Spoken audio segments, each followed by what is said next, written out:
પાંચના બાળકોને શાળાની જરૂરિયાત મુજબ દાન આપવામાં આવતું હોય છે. રમેશભાઈ ભટ્ટ દાદા, તમારું સન્માન એ અમારું અહોભાગ્ય છે. અધ્યાત્મ સાથે જોડાયેલા નમ્ર સ્વભાવના અને નિવૃત્ત શિક્ષક એવા રમેશભાઈ ભટ્ટ સાહેબ ને આજે શાલ ઓઢાડીને સન્માન કરી અમે હર્ષની લાગણી અનુભવીએ છીએ.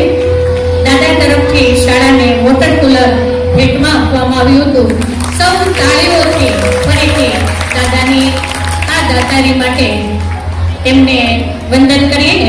અને તેમના મામા તરફથી દર વર્ષે ધોરણ 1 થી 5ના બાળકોને જરૂરિયાત મુજબ શૈક્ષણિક કીટ આપવામાં આવે છે.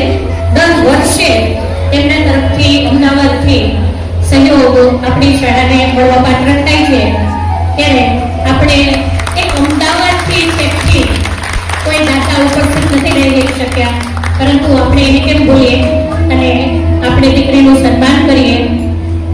એમના મામા વતી ભાણીબેન આ સન્માન સ્વીકારી રહ્યા છે અને ખૂબ હર્ષની વાત છે કે એક સરકારી શાળાઓને દાન આપવા માટેનો આપણા સમાજનો દ્રષ્ટિકોણ આટલો સરસ વિકસિત છે.